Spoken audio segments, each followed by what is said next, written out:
Hi, everybody. I'm Jeff Mayers from WizPolitics.com. Welcome to our virtual event today. It's part of our DC event series, and I want to thank our sponsors and partners. Michael Best Strategies, WPS, Health Solutions, Xcel Energy, and Exact Sciences. Those are our sponsors, and our partners are UW-Madison and the Wisconsin Alumni Association. Thanks very much, sponsors and partners, and thanks to all of you for tuning in today. If you have a question and you haven't submitted it in advance, you're on the webinar, you can go to the webinar and submit a question on the chat function, and we'll try to work those in at the appropriate time. So today's program is gauging the federal response, the economic response to the pandemic.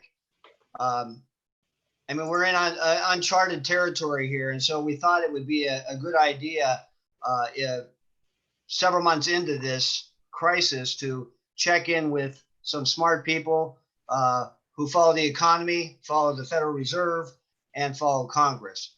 First up, we have Thomas Wallstrom. He's a senior business economist with the Federal Reserve Bank of Chicago, and he's going to provide a briefing for us on the state of the national and Midwest economy. Welcome, Thomas. Thanks. How are you today? I'm doing well. Great. Beaming in from your children's playroom there. Yeah. Oh, yeah. If people really want to see, I can turn to the side. You can see my Hot Wheels track behind me. It's what I do when I'm not thinking about the economy. Okay. Play Hot Wheels.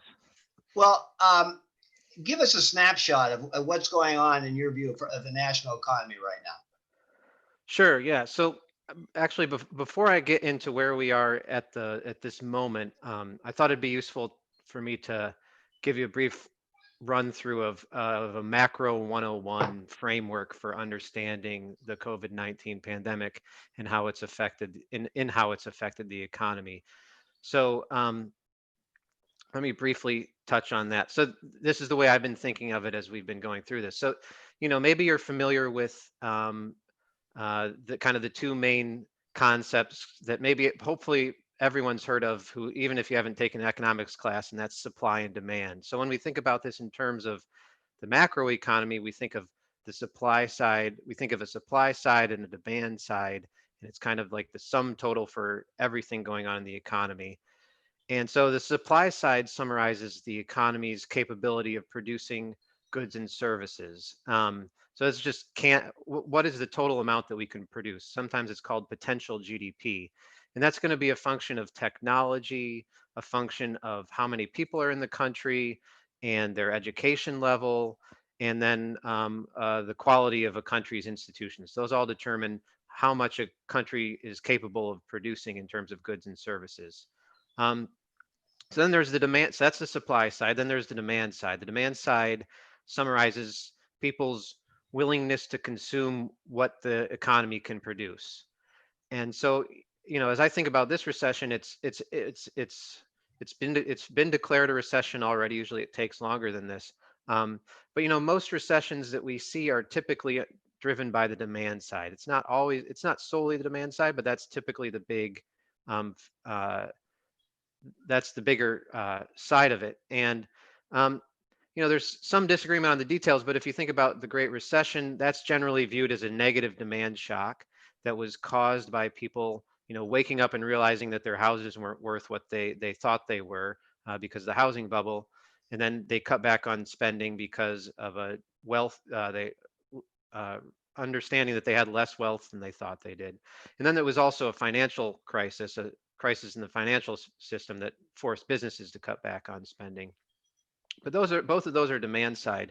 On this shock is different, or this recession is different in many ways. It's in some ways it's very easy to think of it as a supply shock, but it's also a demand shock at the same time. So it's less clear which is more.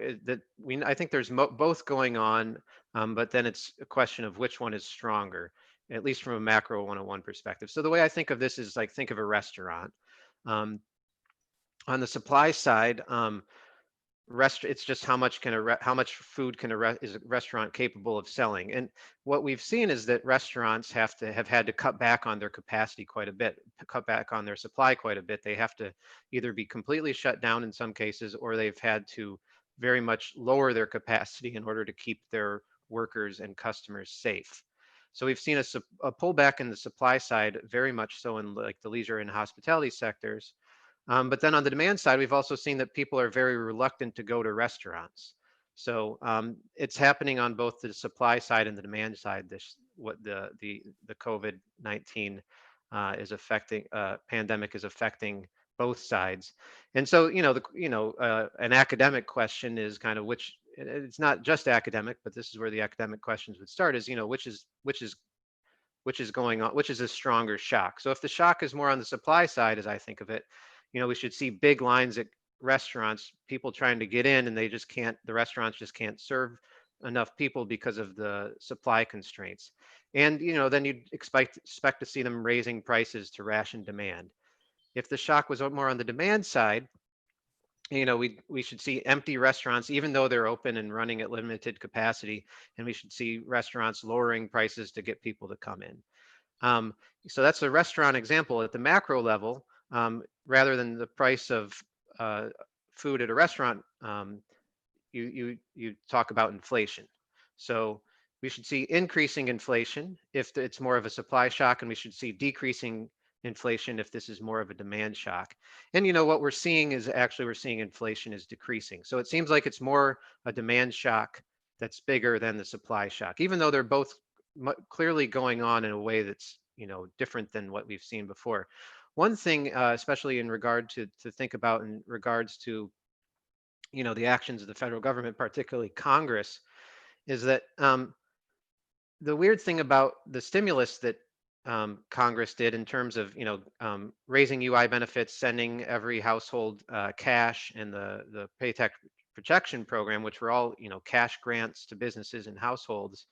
Um, people have been getting a lot of cash up front, but they're not going to restaurants and other leisure and hospitality businesses to spend it, presumably because they don't feel very safe, and or they're maybe some are still shuttered. But what it means is that people are sitting on this stimulus money that's supposed to be increasing demand.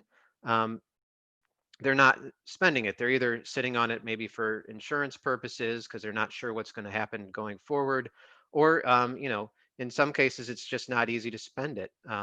In certain circumstances, it's harder to, if you're really playing it safe, going to the store, it takes more time and more effort to go spend money. Well, that would make me worry about deflation.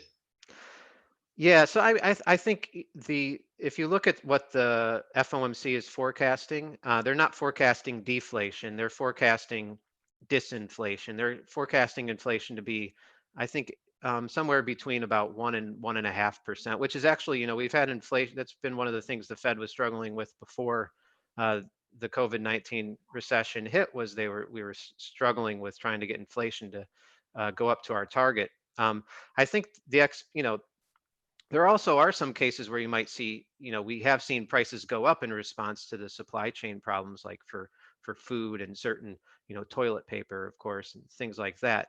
But I think the overall expectation is not deflation, but just low inflation going forward. So, what can you tell us about the Midwest economy in terms of how it compares to the national economy? Is it reflecting the same weaknesses?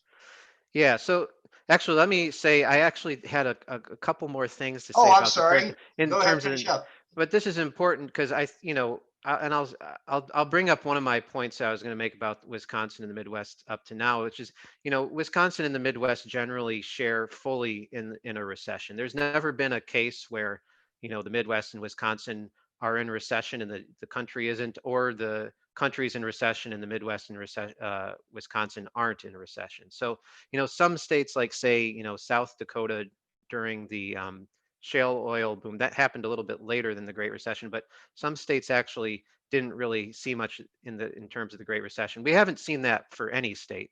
We've seen some variation, but this is really not a regional shock or even a national shock. This is truly a global economic recession. That's, it's, everywhere's shut down and maybe starting to open up, but everywhere's been hit by this. Um, and so what I was going to say in terms of the national situation, that's really important in terms of thinking about the Midwest and Wisconsin, simply because what's happening at the national level is going to be the first part of the story that you'd want to tell about what's happening more locally. And so what's another strange thing about this recession is that it's extra difficult to track the economy right now because things are moving so quickly. uh, we used to rely on monthly, and it seemed like month data coming out on a monthly basis was pretty frequent, and GDP comes out on a quarterly basis. But the changes happen so quickly with this pandemic that the monthly and quarterly data get stale quite quickly. So one of the things that I would point everyone toward is, I think, a good way to keep track of what's going on at a higher frequency is the New York Fed has this weekly economic index that they've created recently. It takes 10 data points that come out on a weekly basis and summarizes them as one number. It's benchmarked to GDP, so it's pretty straightforward to understand. And they actually just had a release at 10:30 this morning, and it's showing that well, the first thing it shows is that this recession is the drop in activity is way deeper than the Great Recession. It's way faster and way deeper. Um, but it's already come back after started to come back after a couple months of a huge drop. So national activity bottomed out in about the middle of April. It's been steadily moving up until this last week. So this last week, the index ticked down a little bit, still higher than where we were in the middle of April, but it ticked down. And of course, that's not surprising given the news that we've been seeing about many states pausing or reversing their reopenings in response to the very high numbers of new COVID cases. And I think, and then thinking in terms about the national moment a little bit more, the big question is how much is the second wave of cases, if you want to call it a second wave? Maybe that's not epidemiologically correct to call it a second wave, because maybe the first wave never finished. But if we want to call it the second wave, when if the question is, excuse me, that we're seeing this slow recovery. Is this second wave going to push economic activity? Is it going to slow it, or are we actually going to see things come down? It looks like it ticked down a little bit for this last weekly reading.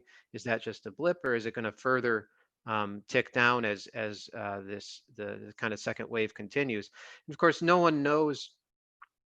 I don't think what's going to happen here, how big the wave is going to be, and what the economic impacts are going to be. Um, how deep or slow it's going to be to recover. But I think that this current situation, this current very recent situation with the big increase in cases coming forward, has made, many have made this point, and including Chairman Powell, that the virus and our success in containing it are going to be what determines how quickly the economy recovers. And so now I can turn to the Midwest and Wisconsin a little bit more, having made those points. You know, I have spent some time looking at the state level data. That's kind of my job as someone who tracks regionally the Midwest. And, the state level employment data do show some variation across states. So, every state has seen a historic drop in employment and economic activity in the last 4 months.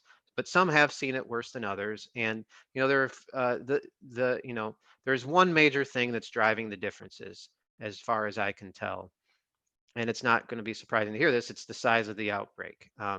So there's a clear negative correlation between, this is one thing I've looked at, the cumulative number of COVID-19 deaths per capita and the size of the drop in employment. States that have more deaths per capita have saw a bigger drop in employment so far.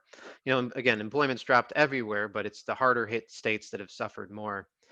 And so I think we're seeing at the state level too that containing the virus really is the key to being able to resume economic activity to get back to where we were. There are also, for someone whose job it is to kind of tell stories about what's going on at a regional level, the standard thing that we do is we talk about industry mix. So, some states are concentrated in manufacturing, like Wisconsin. Some states are concentrated in high tech like California. Um, so that's usually the story that we were, industry mix stories are usually the ones we talk about in terms of what's going on at a region and during a recession. Um, and so it's there is some industry mix story. The big one is leisure and hospitality. That's the sector, the industry that's really been hit the hardest, way more than other sectors. We saw 40% drops in employment nationwide or so, and even more in some states. The thing is that leisure and hospitality is relatively spread out across the country, except for some, yeah, at least at the state level, except for some notable places like Hawaii and Nevada. So those places, even given their initial outbreak, we saw a big drop in employment that was outsized given the size of at least their initial outbreak. The other story I would tell in terms of Wisconsin is, Wisconsin really is a manufacturing state. It's one of the most concentrated in manufacturing in the country, and it does durable goods manufacturing on top of that, which tends to be hit hard during recessions because businesses and households pull back on investment.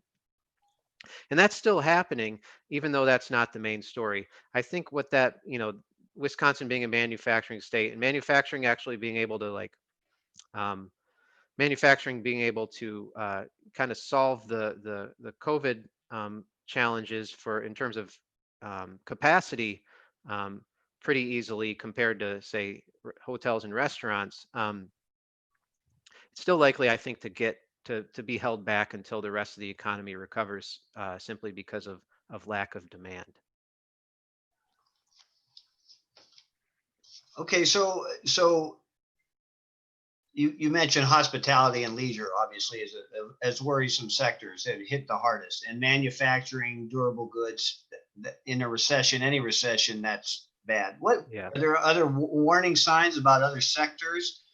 The real estate market seems to be still perking along, which that says Yeah. something about confidence in the economy.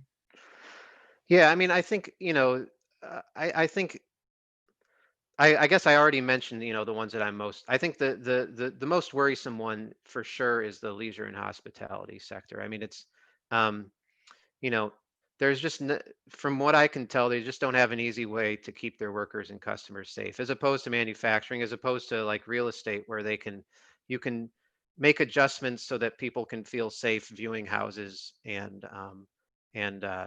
buying and selling houses. You know, we've seen leisure and hospitality really get hit hard already, and it just seems like it's going to be hard for it to come back in any strong way. And maybe some really creative people that are more creative than can figure out a way to operate at a higher capacity, figure out a way for restaurants to operate at higher capacities. Maybe it's possible before there's a vaccine or an effective treatment, or you know widespread cheap and easy testing. But it seems like an extremely difficult puzzle to solve. And I think because of that, I think it is going to weigh on the demand side for pretty much all the other sectors. They're not going to be hit as hard as leisure and hospitality. We might not see as many business closings as we keep hearing about. There were a number of stories in the news just today, about places that have decided to permanently close just because restaurants and the like, because of how challenging it is to stay open and make a profit when you have to be worried about shutting down again, or operate at a really low capacity. But yeah, I mean, and then, but for Wisconsin, which again is a manufacturing state, it's got a sizable leisure hospitality sector too that's going to be hurt. And all the other sectors, I think they're going to again not be hurt as badly perhaps, but they're still going to be, I think, struggling until um, we're able to largely put the virus behind us. And I think there's just at least for me, and it seems like for pretty much everyone else, there's a huge amount of uncertainty about the timing of when that's going to get resolved. I think it sounds like it all adds up to a slow recovery. We're past the talk of a V-shaped recovery, right? Yeah, I think I keep hearing, talking about a swoosh recovery, and that's, if you look at this, well, it's kind of depends on how you look at, say, the New York Fed's weekly economic index, it's so far the recovery has been sharper than the Great Recession. It was also the fall was much sharper. But I think it's I think when this was first starting, maybe we were all expecting that we might have be able to get back to normal by the end of the year. And one part of my job is to survey business leaders throughout the Midwest and ask them what they think. And many of them think, I think more than 50% in my last survey thought it would be past the end of 2021 before we'd get back GDP back to where it was before this started. And that's, that lines up pretty well with what the Fed forecasters themselves across the Federal Reserve System seem to think too. They think, we're going to get about they're forecasting around a 6% drop for GDP for the year on net, and then a 5% growth in 2021, which means that they're not expecting us to be back to where we were until maybe the first half of 2022.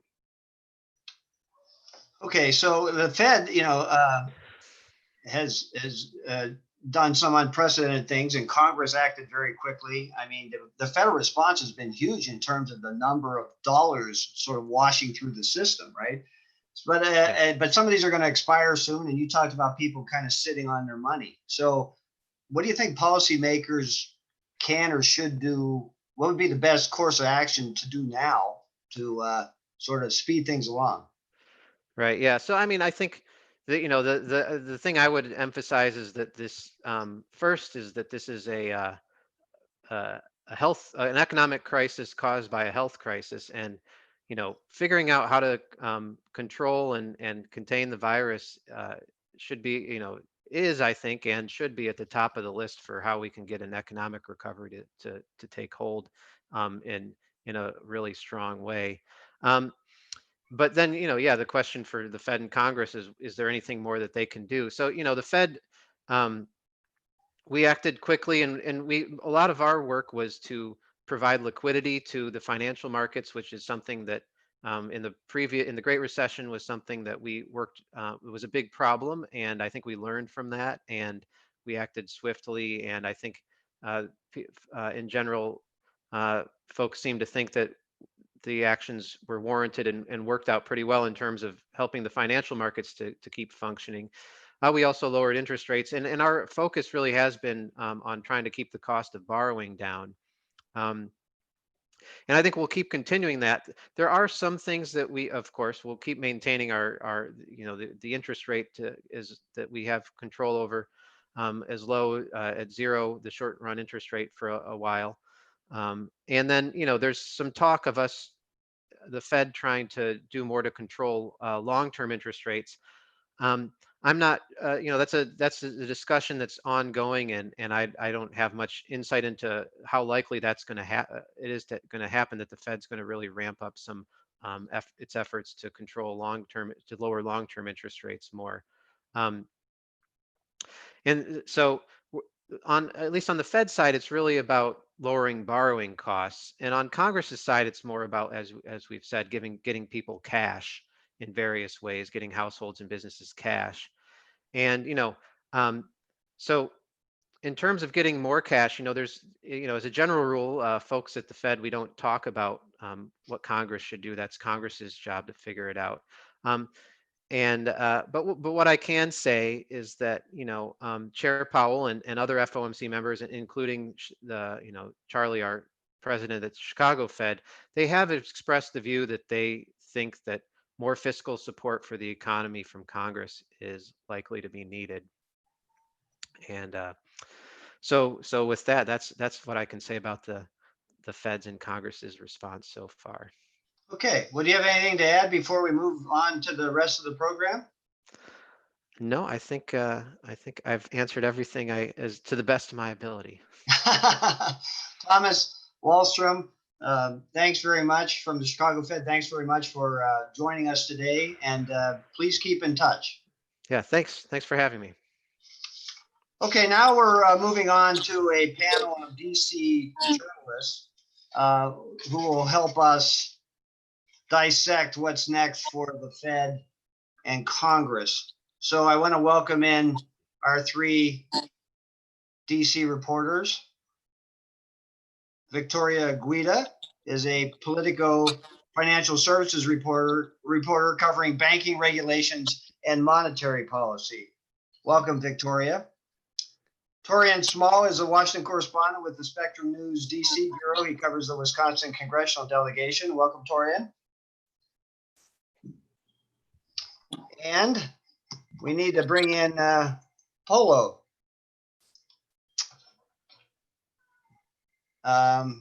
We'll be calling in Polo real soon here. David, can you help bring in Polo? There he is, Polo Roca. He's a reporter with S&P Global Market Intelligence News Service based in DC. He writes primarily about the Federal Reserve, and he's a former WisPolitics.com reporter, so he's an all-around good guy. So, okay, welcome panel. Victoria, I want to start with you. What did you hear from our economist, Thomas Wallstrom? You know, everybody's sitting on their money, I guess. That doesn't seem to be a signal to put more money into the system, or does it? Yeah, well, so we're kind of at a I don't know if a turning point's the right way of putting it, but we're at an important moment for the economy because, you know, over the last few months, we've obviously seen this horrible shock to the economy, which, you know, Thomas was talking about extensively. But Congress did a lot of things, right? They sent checks to people. They launched the small business lending program, which, you know, seems to have been effective at protecting a fair amount of jobs. And, you know, the Fed, as he was saying, also has helped keep borrowing costs low. So a lot of larger companies have been able to, you know, keep having cash come in, even though maybe their revenue has been depleted. So, you know, government efforts so far, you know, some things have worked better than others, but have seemed to have done, you know, a decent job of making sure that this recession wasn't even worse. But a lot of that help is running out. So when you talk about people putting money into the economy, you know, if you look at the data, actually, when people receive their stimulus checks, you know, people spent that money right away, and that was actually really important for the economy. And you know, because it went primarily to people who weren't just going to, you know, either stock it away or put it in the stock market or whatever. There was people who needed it for food and other things. You know, maybe they used it on buying clothes or things like that. But the point is, we could be reaching a point very soon where a lot of that support runs out. And so we could see a big drop off in economic activity. Polo, you primarily cover the Fed, and I'm wondering, you know, we've heard this, the Fed to the rescue. Has the Fed been there to the rescue, and are people, or governments, are businesses fully tapping into what the Fed has offered? Yeah, so I guess, you know, just talking with economists and analysts and such, I guess maybe I'd break down things into a couple buckets. So one is on the kind of plumbing of the financial system, the kind of super boring but important stuff. In mid-March, there was a lot of pressure. Companies that, you know, usually can borrow money for, you know, payroll purposes, very short-term things.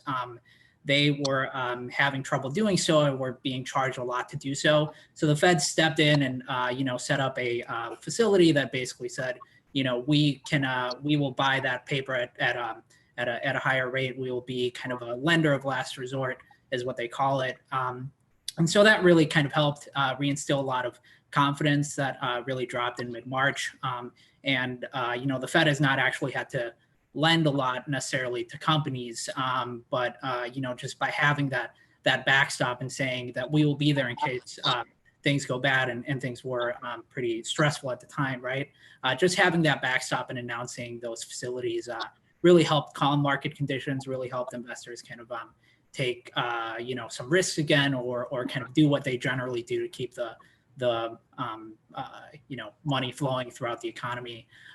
You know, I'd say just corporate bond markets in general, some kind of longer term borrowing, all of that kind of stress really kind of spilled over into you know, companies that want to borrow for 10 years for a new project or whatever. And so just the Fed's kind of announcement of some of these, financial market liquidity facilities have really kind of eased borrowing conditions. And, on the municipal market front, I mean, a lot of state and local governments, they borrow money short and long term too. And so investors, they were not necessarily thinking that, state and local governments were now a bad investment, but everyone was just looking for just cash. No one wanted to lend money anymore. And so things have really calmed down in the market there. I'd say when talking to analysts and such, things that are more in the incomplete bucket is some of the Fed's help toward medium-sized businesses. So all that financial market stuff really made it easier for kind of bigger companies to borrow kind of at short and longer term durations and just kind of keep afloat, right? And then on the kind of small business side, the Paycheck Protection Program that Congress launched, that's helped companies with less than 500 employees and, kind of helped sustain payrolls and whatnot. But there's a whole kind of like section of companies in the middle, a company that has 1,000 employees and such. There's certainly banks are willing to lend right now, and banks, interest rates are cheap, and companies can borrow from banks as they'd like to. But the Fed has launched a Main Street lending facility to kind of lend to those medium-sized companies as well, and that really kicked off in full last week. Hasn't really been too much interest in the early days, but certainly could take up. So that's kind of one thing where the middle market type companies are, that's something that is incomplete, but certainly they can borrow from banks in many cases right now. All right. Before we get to Tori and Victoria, a point of clarification, something that Polo mentioned. Can a state and or local government use a Fed program to borrow to fill their budget deficit, for example? So the answer is it depends. The Fed does have a program that's specifically dedicated to state and local governments. It's open to all states and a fair number of cities. But there is a sort of population threshold, so a lot of small cities can't directly borrow. They can borrow through their state. But a lot of states have restrictions. They have balanced budget amendments and things like that make it difficult for them to borrow through this Fed program. So yes, in theory they can, but the question is whether their restrictions and their current financial realities make the Fed program make sense for them. Okay. All right, now we're going to move to Congress with Torian Small from Spectrum News. Torian, welcome. And you cover the Wisconsin congressional delegation. How do the Wisconsin Congress folk, what do they think about what Congress has done so far and how it's working? Well, I think we're in the moment of introspection for a lot in our delegation, specifically Senator Ron Johnson. I asked him about the next plan, the next phase, whether or not Senate Republicans would be on board to adopt some of the policies in the HEROES Act that the House passed back in March. And he said he would rather take a look, a fine-tooth comb really through the CARES Act to look at some wasteful ways that Congress spent federal money in the effort of just being reactionary to what we saw happen, the pandemic.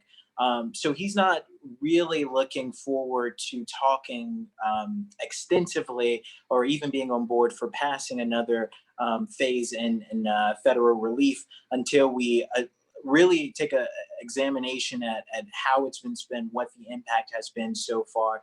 But Senator Tammy Baldwin is obviously in lockstep with Democrats who say urgency is key here, and we need to move forward with the HEROES Act or something similar sooner than later, because there are still people who are out of a job right now looking for federal relief, the next wave of federal relief. And she's really pushing her colleagues on the right to move the needle. In the House, again, as we saw back in March, they passed the HEROES Act. It's worth about $3 trillion. It would include another round of individual checks. But again, this is a divided Congress, so nothing is ever really easy. I think the most collaboration that we saw happen at the earlier part of this pandemic, as we're several months into it now, this is where we start to see those divisions. Yeah, so I mean, if you had to speculate, you know, the stuff that's expiring, you know, the $600 a week checks, the unemployment bonus, you know, or you know, more checks, more direct stimulus checks. I mean, do those things have any chance in the Republican Senate? So it doesn't seem likely, only because there isn't a exact consensus among Republicans yet. Now, Mitch McConnell is looking into, Senate Majority Leader Mitch McConnell is looking at that. But even when it comes to the next round of individual checks, he's really favoring a cap of $40,000 or less for the next round of aid, because he believes that's where the true need is. And he believes that that's largely the hospitality industry. President Trump said that he's more than willing to accept another round of individual checks, especially as we get closer to election. It would only be favorable for his administration. But Republicans aren't really that united on what to do next, especially as it relates to some of the policies that Democrats put in that HEROES Act. So individual checks is still up in the air at this point. Extending the unemployment benefits still up in the air at this point. Just looking at some other Republicans in our delegation, Congressman Glenn Grothman has been pretty adamant against extending unemployment because he believes it breeds a sense of laziness. Who would want to go back to work? This is being his words. Who would want to go back to work if they're getting more money through these unemployment benefits? So it's really hard to tell at this point. Now, Congress is back later this month, right? Yeah, so the Senate returns July 20th, I believe, but they are really working with a small calendar here. August is historically when Congress takes an extended recess. So not including that month. If nothing gets done by the end of this month, it'll be a while before we even consider, before they consider another wide sweeping stimulus bill. You don't sound that hopeful that something's going to happen by the August recess. Am I reading you right there, George? I think the biggest thing is whether or not both sides are willing to go back to the negotiating table. Democrats are pretty dug in on their HEROES Act. So if they're unwilling to move on that, it'll be really hard to push Republicans to come to some consensus before the end of the month. But Senate Majority Leader Mitch McConnell did say he's eyeing the end of the month for some type of action. So we'll see. It's the best I can give you right now. Yeah, but you know, this early consensus, as you said, has pretty much dissipated. We're back into sort of partisan politics. Okay, now, so if Congress doesn't act, let's just, you know, this is somewhat speculative. I'm going to go back to Victoria and Polo here. But if Congress doesn't act, let's start with you, Victoria. That would seem to put more pressure on the Fed to do more or to ramp things up. Do you see that happening? Because they can do that maybe unilaterally in concert with Treasury? Yes. So the caveat there is the Fed chair, Jay Powell, he says all the time that the Fed has lending powers and not spending powers. And so you're absolutely right that if Congress doesn't do more, the Fed will kind of be, you know, as they say, the only game in town. And, you know, you might see more pickup. I think Polo mentioned that the Fed has a mid-sized business lending program that's for companies that are sort of too big for PPP, but you know, not big enough to borrow through bond markets. So you know, you might see more ramp up in take up there if you know, people don't have other options. But the problem is, again, the Fed is facilitating debt, and at a certain point, you know, more debt only helps so much if you're not having income, if you're not having revenue. And so that's why the health response is so important here, because, you know, I mentioned earlier that a lot of the economic policies that Congress and the Fed have pursued seem to have helped. And now the question is whether, you know, we've kind of squandered some of that because there's still so much work left to do on the virus where we still haven't kind of gotten it under control. And so, yes, we are increasingly facing a lot of bad options if businesses can't go back to normal, right? Because it's very hard to supplement actual revenue, actual income with debt. And we maybe have a period of time where that's still going to be sustainable, where businesses can keep borrowing just to get to the other side. But there's at a certain point, you basically either need businesses to be operating again or Congress to do more, or more likely it will probably be some combination of both. I imagine Congress will do something. The question is just kind of the scale of it.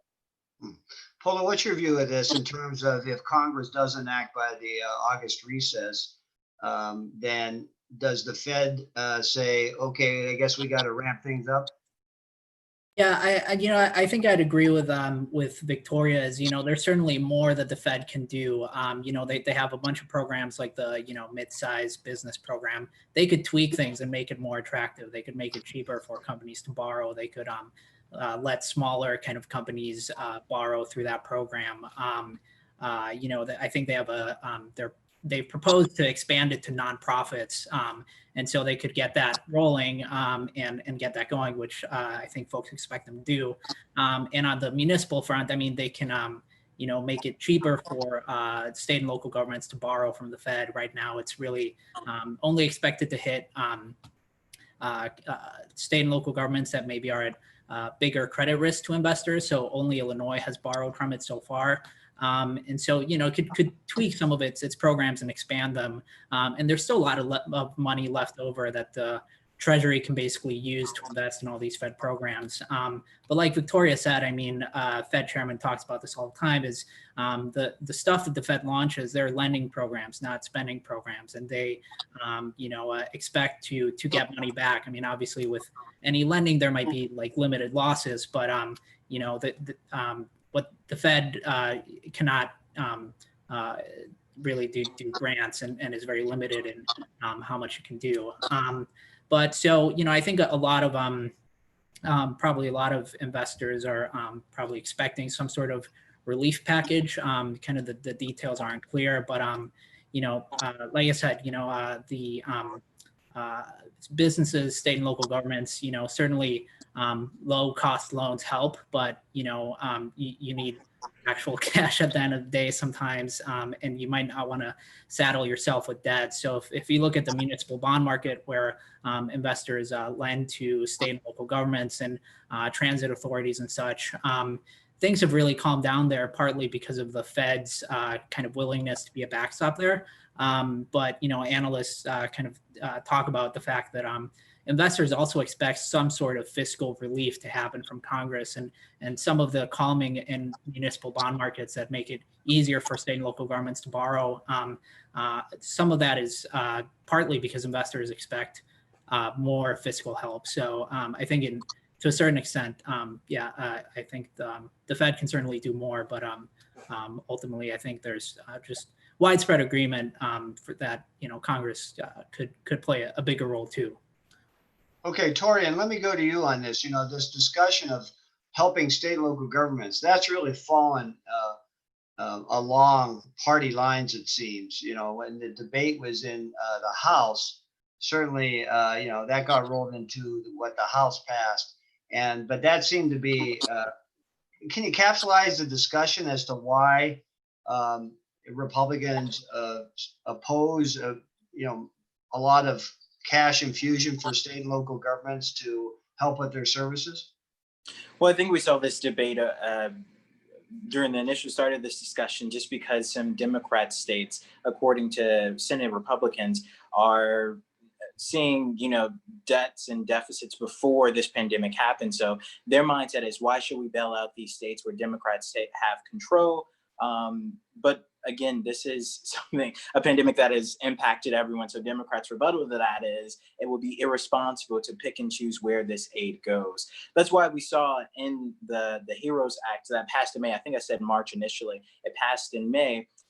It was wide sweeping. So it's for state, it's for, local, but then also tribes and municipalities as well, to be all inclusive instead of focusing on these individual things. Democrats' idea at at this point is it's too early to tell when this will be over or who will be impacted more by this or not. So they would rather take a blanket approach like Congress did with the CARES Act instead of a more targeted approach, because one, that would take too long, and again, urgency is the biggest thing for them. But also, they think it's better to be inclusive as we're talking about a pandemic that doesn't happen very often. So, with a historic amount of spending, they would rather protect everyone than taking a fine-tooth comb to this issue. So you can't help but think that this is an election year, right? So for Congress, it seems inconceivable, it seems conceivable to me that Congress could fail to act before the August recess. It seems inconceivable to me that they wouldn't do something in the fall before they're up for re-election. Am I being too cynical?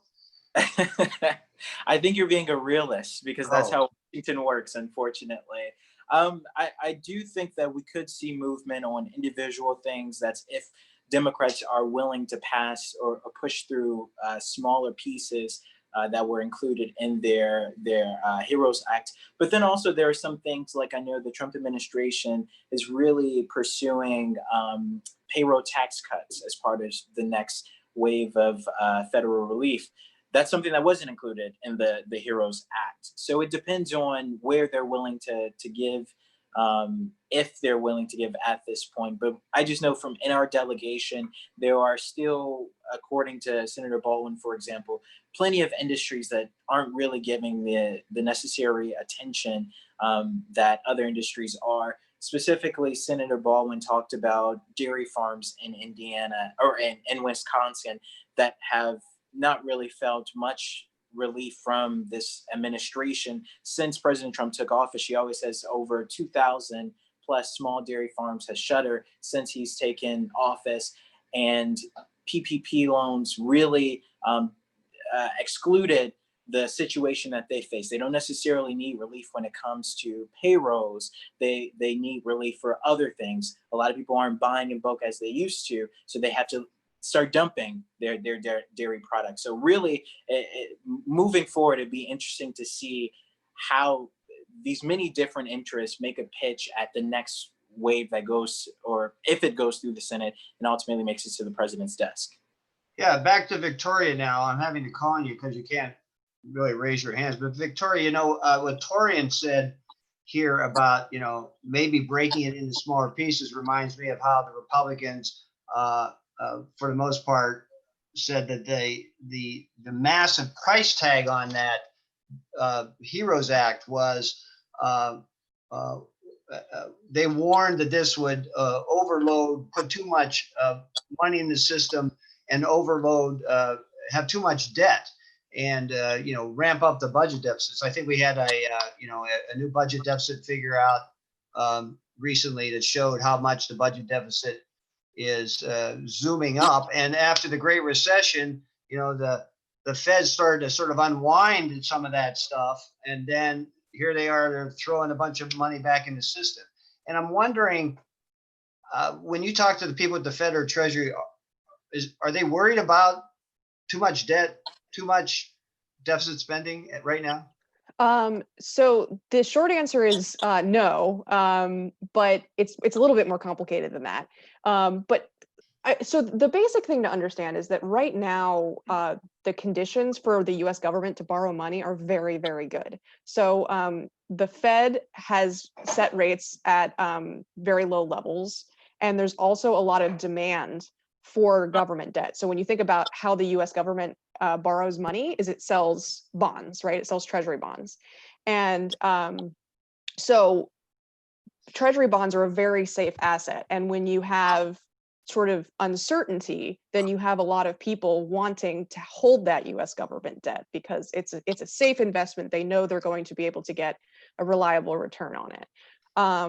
Also, inflation is extremely low. And then also you have the Fed buying a lot of these treasuries. So in addition to the demand for private lenders, people like you and me, or companies, or whomever, the Fed itself is also creating a lot of demand for US government debt. So all of that to say, it's actually extremely, extremely cheap for the US government to borrow money right now, which makes it a good time to run up the deficit. The question becomes, whether you're spending that money on things that you should be spending it on, right? Because, if you think about the unique situation that we're in, basically we're in a situation where the government has shut down a lot of the economy. And so a bunch of spending just suddenly evaporated. And so in that sense, you see even a lot of conservatives in Congress in March, talking about how the government needed to step in because otherwise there was just sort of this black hole in the middle of the economy. So, you hear people like, Fed Chair Powell or Treasury Secretary Mnuchin to a lesser extent, talking about how, this is the time for government intervention. When Torian has talked a lot about the House Democrats bill that was like $3 trillion. I think that some conservative economists who say, yes, we need to spend right now. We don't need to worry about the deficit right now. You can't worry about, the budget at the expense of the economy. They might quibble with some of the things in that bill and say, well, not all of these are really about addressing the coronavirus relief package. So, I think there's sort of a balance there, but the short of it is this is a good time to borrow, and this is a time when we probably need to borrow. So now to Polo, yeah, that the Fed backing up the markets has helped the bond market and the stock market, and it kind of provides cover for a delay in policymaking in a way, because if you measure the economy by the stock market, looks pretty good. But you must see some or hear about some worrisome trends or data points out of the Fed. Polo? Yeah, I mean, I think people probably agree that's a fair assessment. Certainly the Fed's backstops have helped financial markets recover from or partly recover from what they saw in March. But I think Fed officials are pretty aware and pretty worried that this could have longer term consequences. They've brought up racial inequalities and how those could worsen because of the pandemic and are worsening. They're worried that some of these layoffs could start to be permanent. Some of these businesses start to shut down permanently, and that really severs any connections between employers and their employees, right? And kind of makes it hard because those laid off employees will have to find new jobs in a pretty bad economy. I think there is some concern from some folks that the Fed's response has touched quite a bit, right? Municipal bond markets, corporate bond markets. The PPP program has obviously reached a lot of businesses, but I think there's some concern among folks, particularly on the left, that would say that some of these things are still incomplete, right? And we could still see a second wave of the coronavirus, and maybe are seeing it in some places. I think some folks would like Congress to move a little bit quicker and not necessarily assume that the economic recovery is complete, right? Because the job numbers don't quite bear that out, and are expected to, unemployment's expected to stay pretty high for quite a long time. Okay, here's some audience questions. This is for you, Torian. There's all this talk about an infrastructure bill. Does the congressional delegation, the Republicans and Democrats, can they agree on a big infrastructure bill to get people back to work? At this point, it's not looking likely. Again, the pandemic is at the center of everyone's mind. So fighting for the HEROES Act is what Democrats will push heavily. Now, you'll hear them say, and this is for both sides of the aisle, we could walk and chew gum at the same time. It just seems unlikely that infrastructure will be at the forefront or even a legislative priority as we approach the end of the year during an election season when there's so much other work to be done. Okay, this is, I'm going to throw this to Victoria. This is an audience question. Do you ever see any studies or commentary from the Federal Treasury on results of the tariffs and the effects they're having on the economy? Yeah, so it's actually really interesting because covering the economy, for the couple of years before before all of this happened, the tariffs were sort of the thing that was the big question mark around the economy, and obviously here in the Midwest, it really added to farmer troubles, and manufacturing was in a recession for a while. I think this most recently they've sort of briefly come out of a contraction. But anyway, yeah, no, I mean, been a lot of work done within the Fed. The Fed has a lot of research, and not all of it is necessarily endorsed by, the principals, but they do a ton of great research, and a lot of it has really shown that the tariffs, slowed growth, made things a lot harder. So Treasury, I mean, Steven Mnuchin has been a big part of trade policy. So I would imagine the message from there is much more positive. But it's really interesting to think about, how much that's fallen by the wayside now, even though in some ways, President Trump is still pursuing more tariffs. And that's still a factor that's kind of weighing on the economy in the way that it was before, but now there's just sort of this anvil that's been dropped on the economy beyond the tariffs. Right. Certainly, agricultural markets were in turmoil. Even before the pandemic and all that happened there. So the tariffs certainly had an influence on roiling all the markets, and China being still a huge customer for ag products from the U.S. Polo, can you shed any light on any research or stats in terms of the tariffs, ag products from the Fed viewpoint? Yeah, I think Victoria mentioned there are some research papers, not necessarily endorsed by the top folks at the Fed, but just from economists. It did show that I think tariffs did create a good amount of uncertainty for business and probably slowed investment some. But I don't think there's been anything recently, but there's certainly quite a bit, and that was a major concern,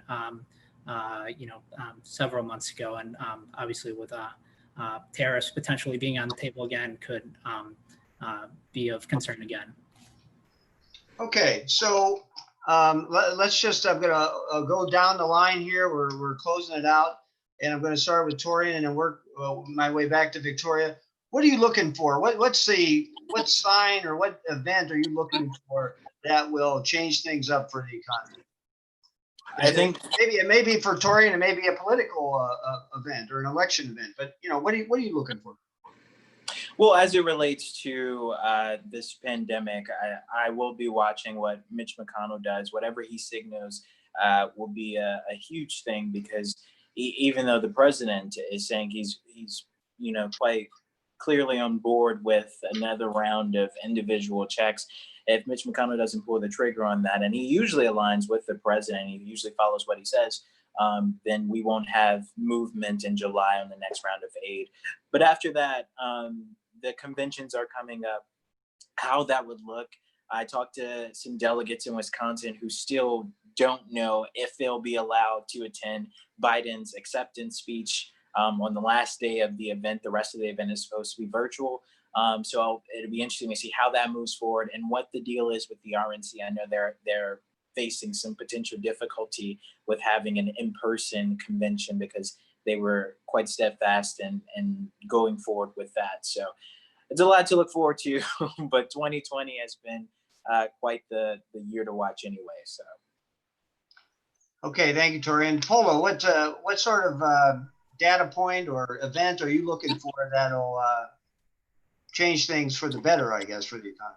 Yeah, I guess the one thing I'd look at for more concerning signs is just any permanent effects, any permanent job losses that are turn into make the recovery even slower, right? And I think particularly for Wisconsin, I think Tom mentioned, there's a big recreational and tourism industry, right? And it seems that folks are traveling right now, but and maybe staying at kind of smaller hotels, but kind of the bigger hotels that kind of have conference space and such and host groups or the Democratic convention, right? Could see pressure. And then just kind of on the manufacturing side, because the state is such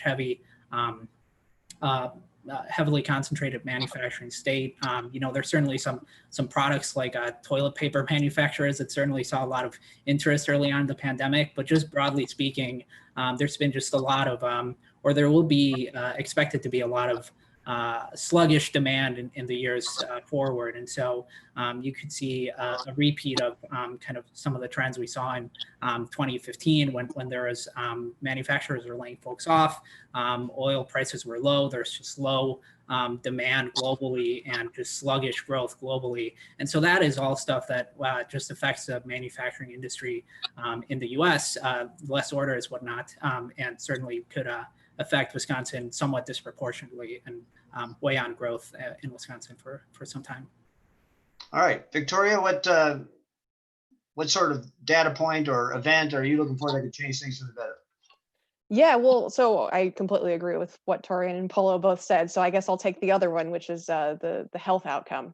I mean, it's so much of what's happening in the economy is driven by the path of the virus. We're seeing things like California starting to shut back down again. We're starting to see, Texas have, reimposing restrictions because of surges.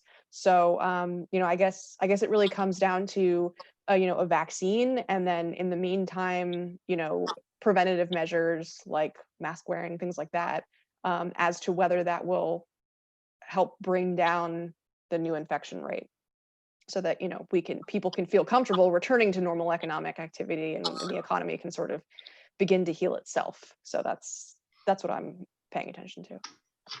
Well, we did our part. We met virtually, right? Okay, so I want to thank Victoria Guida from Politico, Torian Small from Spectrum News DC Bureau, and Polo Roca, a reporter with S&P Global Market Intelligence News Service based in DC. Thank you very much, all of you. Thank you to Thomas Wallstrom, a senior business economist with the Federal Reserve Bank of Chicago. We've recorded this and we'll be putting it on our YouTube channel later on, so you can watch it again or send it along to people. I want to thank our sponsors for the DC event series. I don't know when we'll next be in DC, but I hope to see you all soon in person. I want to thank Michael Best Strategies, WPS Health Solutions, Xcel Energy, and Exact Sciences, and thank our partners UW-Madison and Wisconsin Alumni Association. So this is Jeff Mayers from WisPolitics.com signing off for today, and see you real soon. Thanks very much for tuning in.